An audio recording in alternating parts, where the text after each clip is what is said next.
ನೋಡಿ, ನೀರ್ ಅಡಿಕೆ ಬಾಯಾರಿಕೆ ಆದಾಗ ನಾವು ಎಷ್ಟು ನೀರು ಹಂಗೆ ಕುಡಿತೀವಿ, ತೃಪ್ತಿ ಆಗೋರು ಕುಡಿತೀವಿ. ಅದೇ ತರನೇ ಕನ್ಸ್ಟ್ರಕ್ಷನ್ ಮಾಡ್ಬೇಕಾದ್ರೆ ಕ್ಯೂರಿಂಗು ಹಂಗೆ ಮುಖ್ಯವಾಗಿರುತ್ತೆ.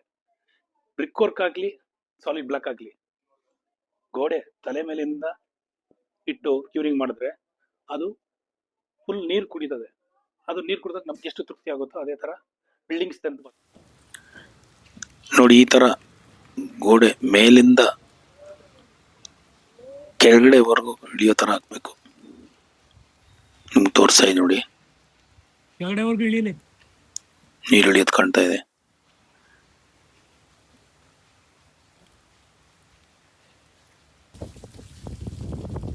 ಬರೀ ಅದನ್ನ ಮಾತ್ರ ಅಲ್ಲ, ಎಲ್ಲಾ ಜಾಗದಲ್ಲೂ ನೋಡಿ ಗೋಡೆ ಎಷ್ಟು ತಣ್ಣು ಕಾಣ್ತಾ ಇದೆ ನೋಡಿ. ಆ ಗೋಡೆ ನೋಡ್ತಿದ್ದಂಗೆ ಗೊತ್ತಾಗುತ್ತೆ ಎಷ್ಟು ಕ್ಯೂರಿಂಗ್ ಆಗಿದೆ, ಯಾವ ತರ ಕ್ಯೂರಿಂಗ್ ಆಗಿದೆ ಅಂತ.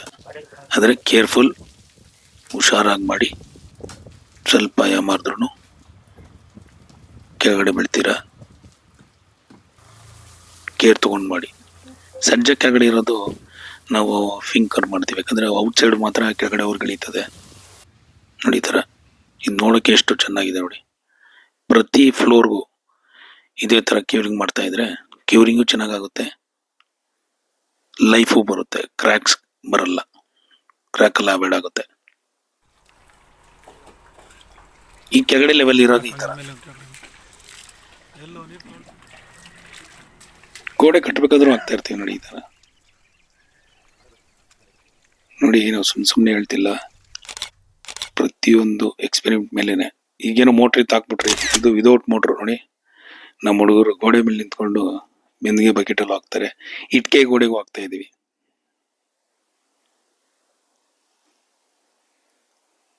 ನಮ್ಮ ಹಳೆ ವಿಡಿಯೋಗಳಿದೆ ನೋಡಿ, ಪ್ಲಾಸ್ಟಿಂಗು ನೋಡಿ ಇದೇ ತರ ಹಾಕ್ತಿವಿ. ಈ ತರ ಕ್ಯೂರಿಂಗ್ ಬಗ್ಗೆ ತುಂಬಾ ವಿಡಿಯೋಗಳು ಮಾಡಿದೀವಿ. ನಮ್ಮ ಹಳೆ ವಿಡಿಯೋಗಳಿದೆ, ನೋಡಿ. ಅದರಲ್ಲಿ ಏನೇ ಡೌಟ್ ಇದ್ರು ನಮ್ಮನ್ನು ಕಾಂಟ್ಯಾಕ್ಟ್ ಮಾಡಿ. ನಮ್ಮ ಕೆಲಸ ಇಷ್ಟ ಆದ್ರೆ, ಯಾವುದೇ ಕೆಲಸ ಆಗಲಿ, ರಿನೋವೇಷನ್ ವರ್ಕ್ ಇದ್ರು ಈ ನಂಬರ್ಗೆ ಕಾಂಟ್ಯಾಕ್ಟ್ ಮಾಡಿ. Thank you.